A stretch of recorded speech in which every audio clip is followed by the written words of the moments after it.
आप्यायन्तु मम अङ्गानि वाक्प्राणश्चक्षुश्रोत्रमधो बलमिन्द्रियाणि च सर्वाणि सर्वं ब्रह्मोपनिषदं माहं ब्रह्म निराकुर्याम् मा ब्रह्म निराकरोत् अनिराकरणमस्तु अनिराकरणं मेस्तु तदात्मनि निरदीय उपनिषत्सु धर्मास्ते मयि सन्तु ते मयि सन्तु। ॐ शान्ति शान्ति शान्तिः।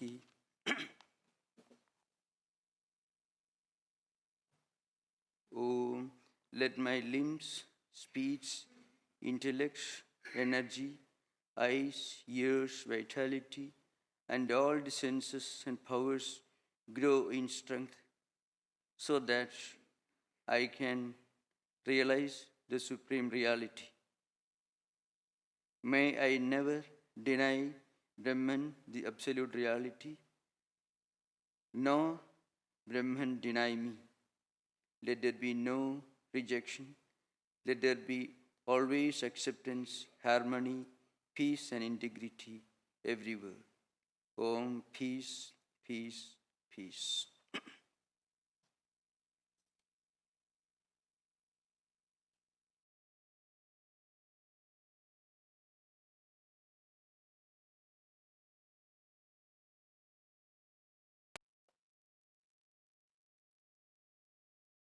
In most religious traditions, you find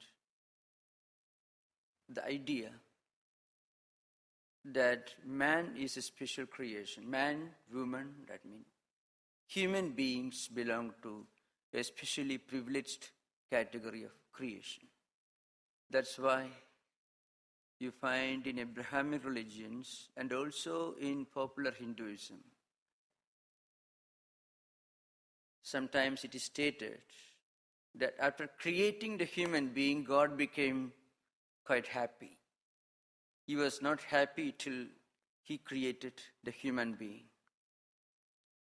And the reason is that human beings alone can ask this question: what is the mystery of life and what is the mystery of death? Angels don't need to ask this question. And the subhuman part of creation won't have the wisdom to ask the question. So only human beings can ask this question: what's the meaning of life and what's the meaning of death? Now, another important common factor in all major world religion is the idea that this life is an intermediary stage. We are coming from a state of perfection and we are moving towards a state of perfection. For example, take the Judeo-Christian tradition. Before Adam ate the apple, everything was fine. The problem started when he committed the original sin. And then we are moving towards a state where we will be freed from the shackles of this original sin, this state of imperfection. And this is found in Hinduism also. We are coming from immortality and we are moving towards immortality. So this intermediary stage is a passing phase, a kind of a state of imperfection. It is a very, very common factor. So two important ideas. One, the uniqueness of the human creation, the human part of creation. Second, the idea that this life is a state of imperfection, which we have to get over. We are moving towards a superior, a higher state of existence. These are two fundamental ideas. In most religious traditions, there is another very common belief system, and that is this: God has destined everything. A kind of predeterminism, as it is called in the philosophical tradition. That God has destined what we must do. That everything is in God's hands. We are part of a machine. This idea is stated in a different sense in the Gita. He says, Ishvara sarvabhudanam hriddeshi arjuna tishtadi brahmayan sarvabhudani yantra rudhani maya. It's a statement in the 18th chapter of the Bhagavad Gita, about 3220 BC. That's roughly the time when it was composed. The idea is this: God is operating this huge machine of cosmic life, including our own individual life. And God, as a divine reality, spirit, consciousness, resides within all of us and operates this machine of human existence. So all these are very, very common belief systems in major religious and spiritual traditions. But then there are people who do not believe, who are not affiliated to any established faith systems, people who do not believe in God, or who do not feel the need to believe in a transcendental moral authority or a creation, a monotheistic creator God. They don't feel the need to believe in such a being. Now, what about them? Of course, I need not elaborate what modern scientists think, but it is a combination of what may be called accidentalism and naturalism. I'm using a term which could be misconstrued because the word naturalism has one connotation in European philosophical tradition, and it has a kind of pantheistic and pantheistic implication in the thought of Ralph Waldo Emerson, because his innumerable essays on naturalism, his important statements on naturalism, borders on some kind of pantheism and pantheism. But here, in ancient Indian philosophical tradition, naturalism was something different. In ancient Sanskrit, it's called Swabhavavada. That a description of this term may make the meaning much more clear. It was a belief, it was an interpretation of life and creation among the ancient Indian materialists, who are called the school of Charvaka system, a kind of materialism. They were not hedonists, they were not Epicureans, they just denied that there is a God. They didn't believe in anything that is beyond the sphere of our immediate perception. So they believed in a kind of system which is called in Sanskrit Swabhavavada, which modern scholars like Dewson have translated into the word naturalism, for the simple reason. Now, they believe that fire is hot because heat is its inherent nature. Water is cold because it is its inherent nature. So there is no need to go in search of a cause. A scientist, of course, may go in search of a cause, but it's only with the intention to answer the question of how, not why. Scientist is not bothered about the question why. He is only bothered about the question how. So also ancient naturalists. Remember, their earliest book dates back to 2200 BC, which is called Brihaspati Sutras. A text which its full form is not even available today, even in manuscript form. Only portions of the text have been preserved, mostly from translation into Chinese language. Some scholars translated into Chinese around 9th century AD or before, during the period of Nalanda University, which was destroyed around 10th century AD, a huge university. from that book we understand that there was a kind of naturalism in ancient India. And they said, life is not a very big deal, so to speak. The world is also not a very big deal. You don't have to worry about a cause. You live because what is happening is its nature. Nothing more to bother about. In contrast to this, there was another school of thought. I'm coming to the question of life. So I'm preparing a little background in the context of modern times and also in the context of ancient philosophical traditions. The earliest possible speculations on the mystery of human life, not by religious philosophers, but by people who said there is no religion, no need to believe in God. And so that would be much more interesting in modern times, what they thought about life.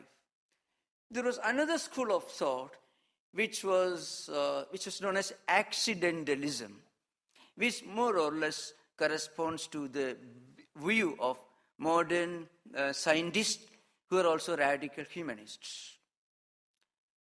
It's called accidentalism, and its ancient Sanskrit term was yadrichavada.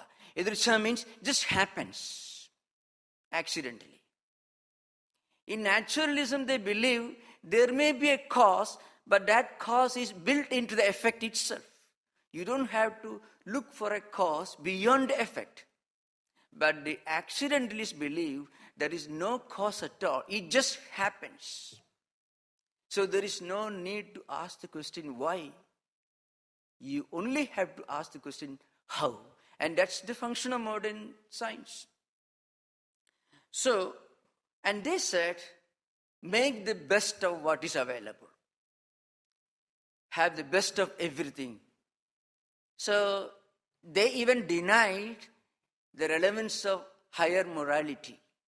They believed in dharma, but only in their own interpretation. Now, coming to the main subject, you find that human civilization, even the essence of human life, is built upon our ability to ask the question, why? If you are asking the question how, and if you don't go beyond the question how, even animals also, if you feed an animal with food every day, and next day you keep the food in a different place, by smell, the animal may be able to find out the place where the food is kept. But the animal kingdom cannot ask the question, why am I in this condition? And it is this question that ultimately takes us to ask the question about the mystery of life and death. Now, what is life? Again, coming to mainstream religious tradition, you find in Abrahamic tradition, for example, where there is an element of predeterminism, life is a straight line progression. You start somewhere and then you end somewhere. And you end with a kind of liberation, moksha, which is a kind of transcendental experience, which in Abrahamic tradition can be called entering the heaven. In Vedantic tradition, life is interpreted differently. Life is not a straight line progression. Life is a cycle. And this is not especially relevant in Hinduism or Vedanta, but is equally relevant in the systems of Buddhism, in all the four well-known schools of later Buddhism, and also in the Pali canonical literature. They interpret life as a cycle. That is, birth, life, death, and rebirth. There is an interconnecting link, a harmony that links these different processes, and that harmony is the cause and effect or the doctrine of karma that determines how we live and how we die and how we are reborn. So it is not just one chance. One important aspect about this is we can never resolve the mystery of our life and death through reason and logic. That is again insisted in Vedantic tradition. So Shankaracharya, great thinkers, like say, evamapi apradishtattvameva.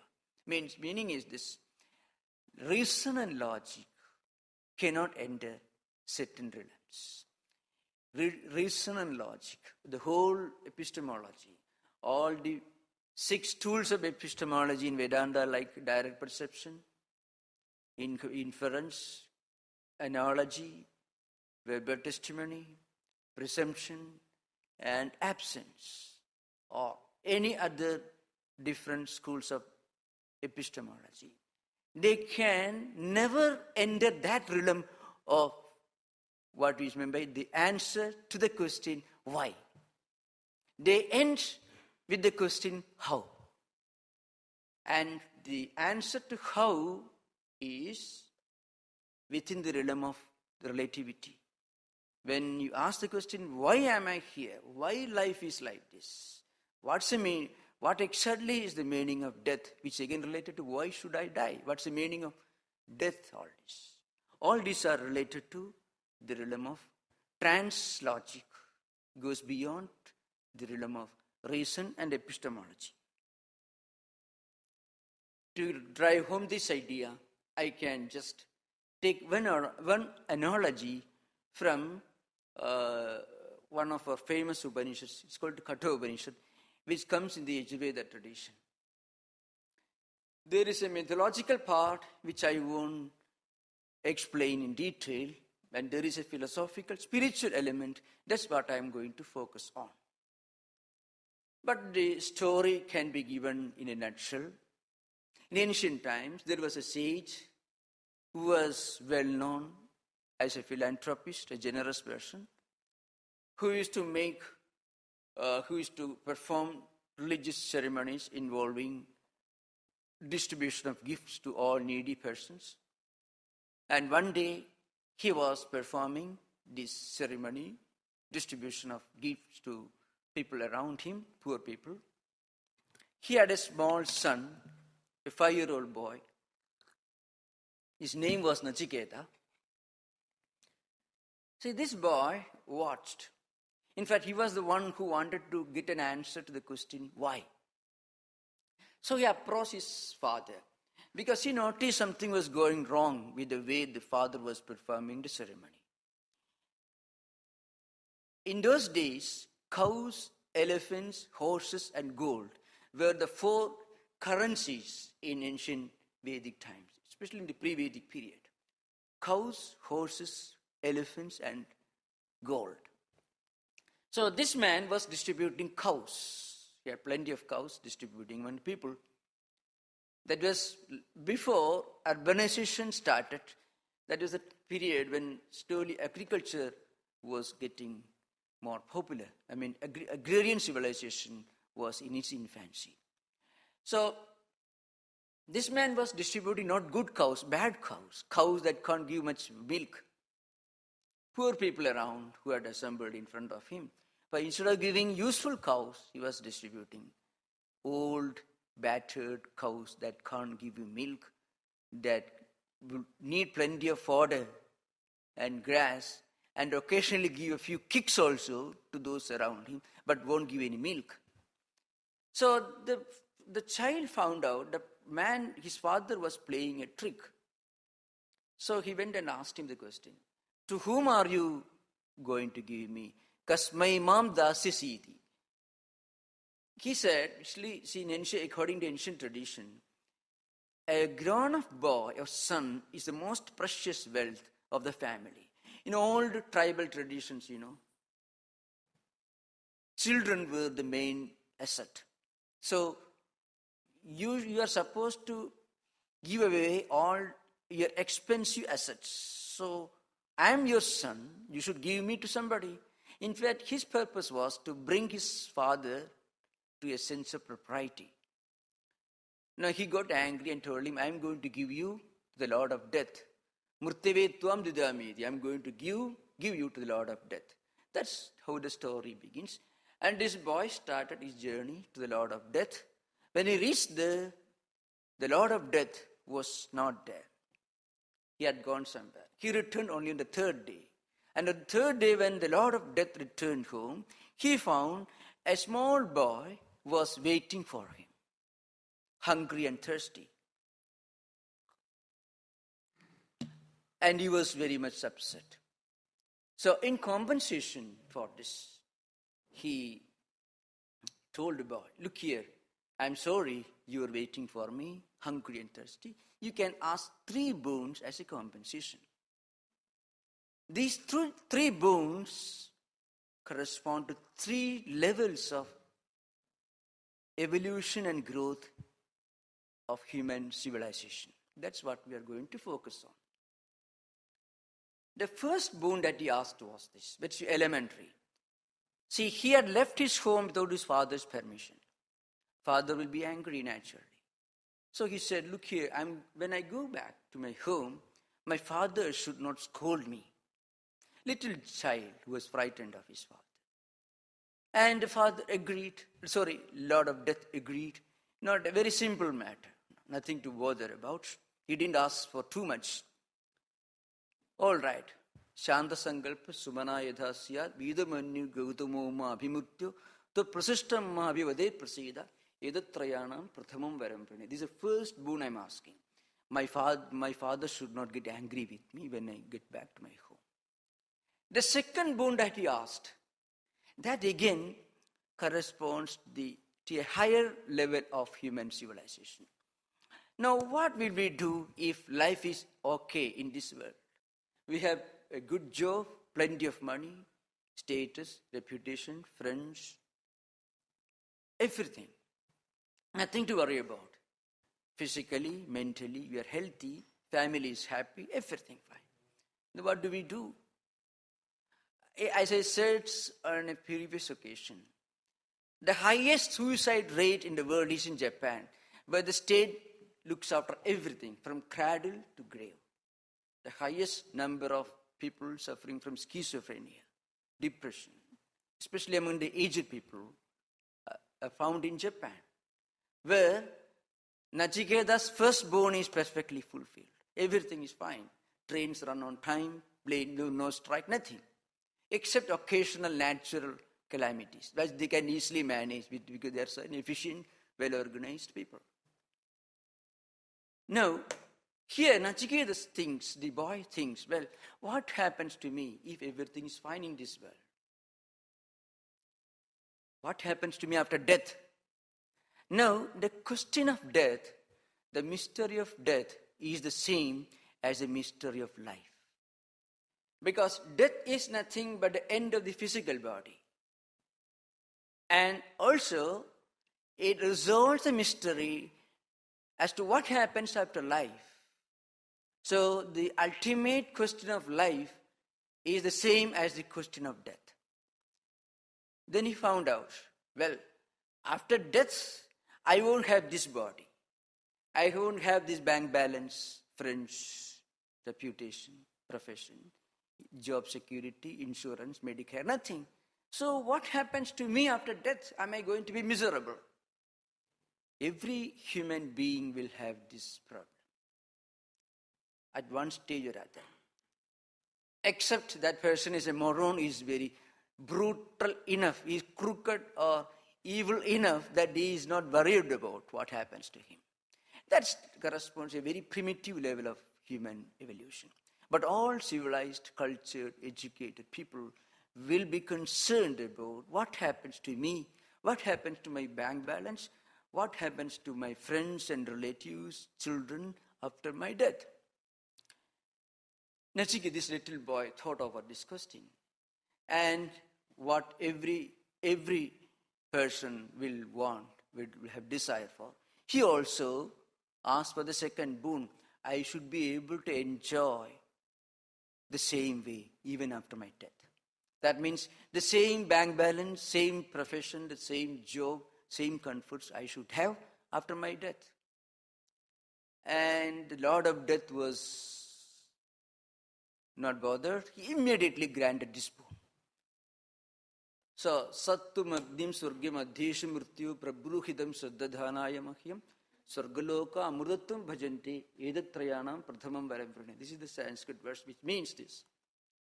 You teach me that particular religious ceremony by performing which I will be able to go to heaven, where I will be able to live for a very long time, enjoying the same physical comforts. Now, in Vedantic tradition, heaven is qualitatively a bit different from what it is understood in Abrahamic tradition. In Christian tradition, heaven corresponds to a trans-empirical existence, where you become one, where you live in the kingdom of God Himself. It is a spiritual elevation, but in Vedantic tradition, heaven is nothing but an extension of empirical pleasure, nothing more.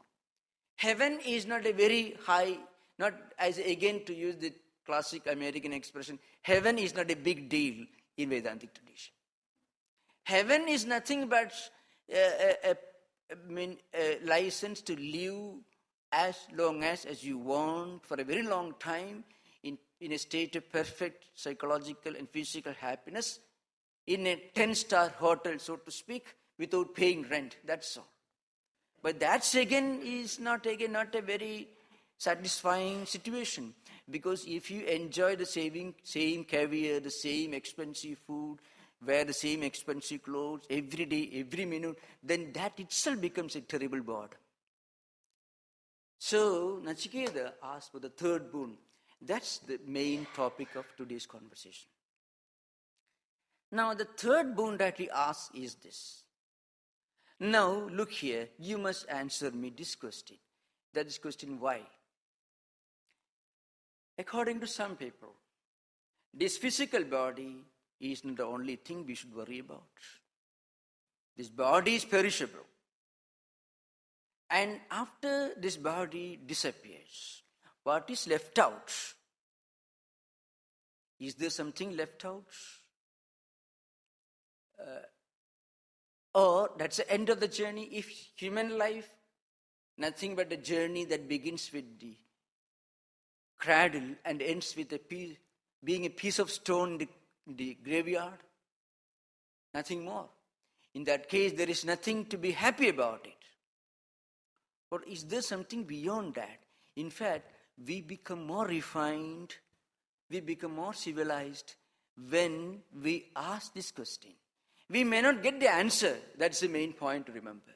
What's the difference between a saint, a Socrates, or a hardened criminal? The difference is, a hardened criminal cannot ask the question even, leave alone getting the answer. But a Socrates could ask this question. The ability to ask this question, what lies beyond the graveyard, is the beginning of human civilization. That's what makes human life worth living, meaningful and relevant. If we cannot ask this question, then either we will be machines or we will be morons. That's all. So, Nachiketas asked the question, Ayam prede vichikitsa manushe asti tige na ayam asti vichayige edad vidya manisishtastoyakam varana mesha varastratiya. This is the Sanskrit verse. Roughly the translation could be like this. Well, what happens to a person after he dies? Some people say something remains left out.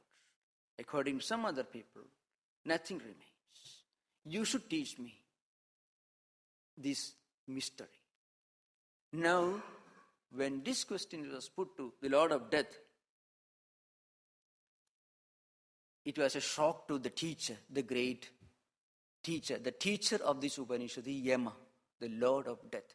Here, death doesn't have a cruel, unbearable connotation. Death here means a transition point. He said, when you travel from here to New York, you have to lay over in some airport. It is not a cruel state of affairs. You may take rest for 2 hours and get another plane. That's all. So that's the status of death in Vedanta. So you have to remember, death is not a scary, wearisome, a cruel state of affairs. It is just a transition point. So in some airports, there are all facilities available, including yoga also. So this death is such a transition point. Nothing cruel, nothing scary about that state. So Nachiketa wanted to get an answer to this. But he was not willing to give an immediate answer. The teacher, Yama, wanted to know whether this boy is really fit for this higher spiritual knowledge. Because the ability to ask this question comes when you spiritually wake up. In the Mandukya Karika, there is a verse, Anadi Maya Supto Yatha Jiva Prabuddhide Ajamanidramasuptam Advaidam Vidyade Tatha. This is Sanskrit meaning. The verse tells this. We are now in a state of deep spiritual sleep. Deep sleep, spiritually speaking. We are so much enamored. We are tyrannized under the tyranny of the senses and sense objects. So we never bother to ask this question. The question which human beings alone can ask. Why am I here? What's the meaning of life and death? So that's called Anadi Maya. We are in a state of eternal, long sleep. A kind of spiritual sleep. And unless we spiritually wake up and ask this question and explore the mystery beyond life and death, we are practically in a state of deep sleep. So the teacher wanted to make sure that this boy has really waken up. He has already waken up and open his eyes, has understood the true implication of this question. And so he tried to test him. Look here, this is a very big question you are asking, which scholars, philosophers, and saints and sages try to explore into.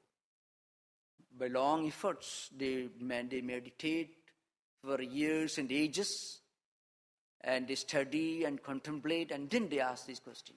And you are a small child. It's not a question for you. Instead of that, I can give you many wonderful things, many playthings. That's what a child wants. And that's what human beings want, humanity wants. Because spiritually we are all children so long as we don't ask this question about the mystery beyond life and death. So the Lord of Death tried to tempt him. I shall give you the emperor of this world. I shall give you plenty of wealth, plenty of pleasures, comforts, everything. But please don't ask this question. Anything else you can ask for. But Nachiketa stood his ground. He said, well, I don't want anything else. So when the Lord of Death found out that the boy was determined to explore this mystery, then he explains to him the mystery of life and death. Then he said, so long as we interpret ourselves as this psychophysical mechanism, which can make the best of available comforts in this world, we can never cross the boundary of life and death. But when we really control our senses, tell ourselves enough to our tendency to enjoy worldly comforts, then we will be able to understand the mystery. And that path is the path of liberation.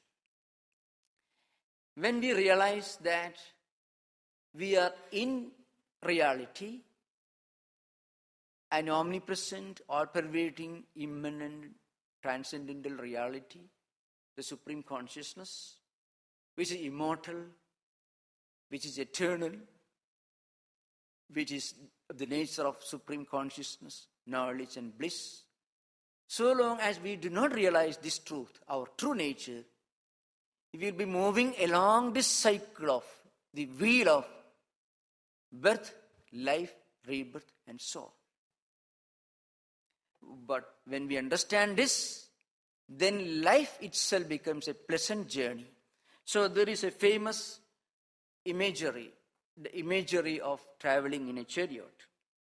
Atmanam radhinam vidhi shariram radhamevacha buddhintu saradhim vidhi mana pragrahamevacha. Like that means we are actually the owner of this chariot, the vehicle in which we are traveling. And our intellect, with our discerning mind, our discerning faculty, is the rider.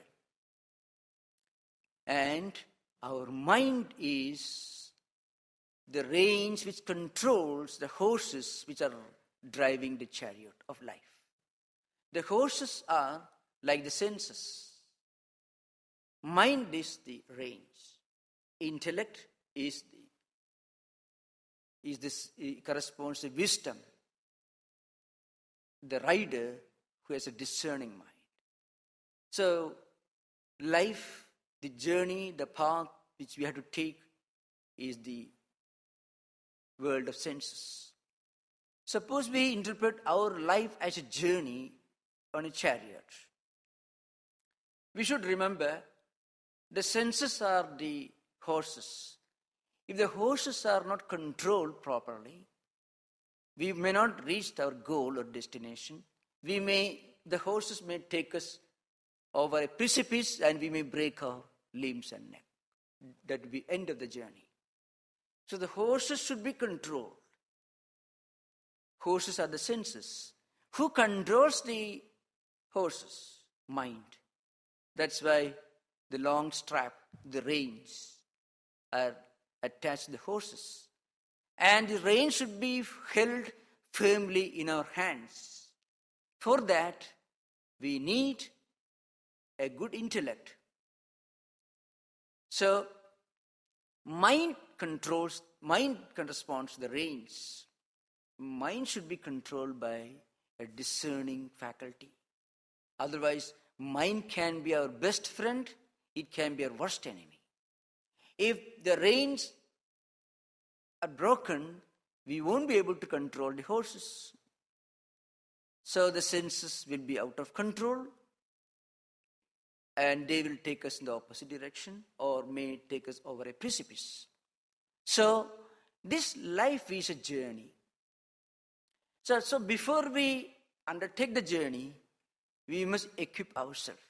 So if you travel in bikes, motorbikes, you wear a helmet so that if you fall, you won't break your head.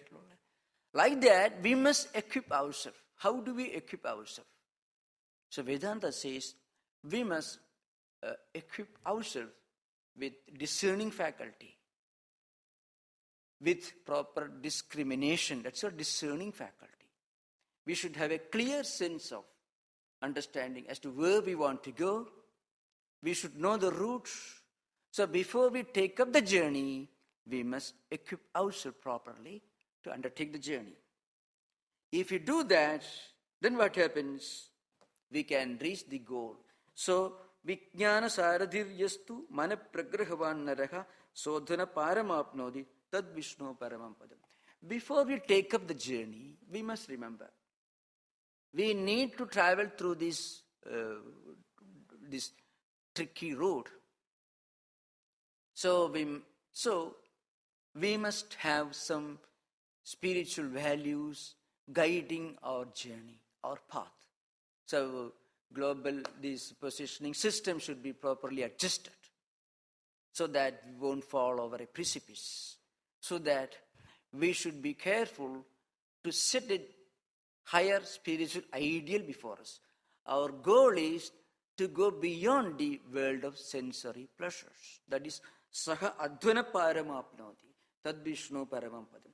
We reach the highest spiritual goal of spiritual self-illumination if we take up this journey properly equipped with spiritual ideas. It's a very interesting description. Now, here a question may be asked. We have to live in this world. We face so many problems. So, every day, every moment, we face conflicts and dilemmas and problems. So, how can we interpret the world of senses as something that should be transcended? Why can't the world of senses itself be the supreme destination? Vedanta interprets that this world is only a relative entity. It is not absolute. So, some of our scriptures compare life and world to an ocean. And different experiences that emerge in our life and in the world into waves, and then forms, bubbles, high tides and low tides that emerge in the ocean. The ocean remains calm and quiet. So everything that happens in this world belongs to the relative plane. In fact, you don't have to believe in a God or in a philosophical system to understand the transitoriness, the momentariness, the perishable nature of everyday experiences in this world. Nothing remains permanent. Any elementary student who reads the first primary book on physics will understand this earth, this universe, all that we experience undergoes changes. So they are transitory, they are subject to changes. So they are not eternal. They don't remain the same for all times. Vedanta says that there is only one reality which could be called absolute reality, and that should remain the same without any change in the past, present, and future. And according to Vedanta, Atman is that reality. And we are in reality that Atman. When we interpret ourselves as this physical body, we are actually bringing our own sense of self to a lower level. In reality, there is a higher trans-physical, trans-psychological dimension to our personality. That is the spiritual personality. And that's why one of the well-known famous Sanskrit poems of Shankaracharya compares this universe notion. So it says, Srishtir nama brahmarube satchidananda vastuni abdho fenadiva sarvanama rupa prasarana. It's the 14th verse of a small work, Drik Drishya Viveka. We can buy from our bookstore. The seen and the seer, the subject and objects. The one who watches this phenomenon of universal life and the one who is part of this drama of universal life. So this verse says that creation is nothing but the emergence of bubbles, waves, high tides and low tides in the ocean. Now, these waves and bubbles do not constitute the essence of the ocean, but they emerge in the ocean, they exist in the ocean, and they get merged back into the ocean. But the natural state of the ocean is calm and quiet. But at the same time, these bubbles, waves and tides emerge, exist for some time, and go back. Similarly, this universe, the galaxy, may emerge from the ocean of existence, Brahman, the absolute reality, live for a few millions or billions of years or trillions of years and merge back. So they are as relative as an insect or an ant which may exist for a few minutes. The universe, the galaxies may exist for a few trillions of years. The insect, perhaps, may live for a few minutes or seconds. But they are also within the confines of the relative or relativity. Many of these ideas were studied very deeply by some of the pioneering scientists, especially atomic physicists, who lived in the 40s and 50s in Europe and America.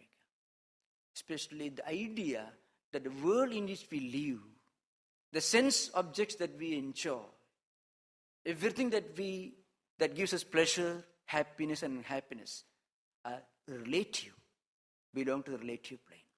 Once we realize the relativity of the relative, then we ask the question as to what is the nature of the absolute. But the first condition to be able to ask the question about the absolute is that we must be convinced of the relativity of the relative. In fact, that's the beginning of wisdom. That's the end of philosophy, and that's the beginning of spirituality. Where philosophy ends, logic and reason come to an end, come to a full stop. We ask the question, we turn the inquiry inward and ask the question, what lies beyond life and death? In reality, life and death are equally relative phenomena taking place in this ocean of existence. Death is nothing but a transition point. So in that case, that's not the end of anything. And life is also not the beginning of anything. So we move in cycles till we realize that this cycle belongs to the relative. Once we realize that, we understand we are in nature beyond the cycle, beyond the wheel. We are actually Atman, the supreme reality itself. So it's a very difficult and obtuse topic. I have tried to touch some points in the subsequent lectures. We will continue the discussion. So thank you. Namaskar. Om Shanti Shanti Shanti Hari Om Tat Sat. Sri Ramakrishna Order.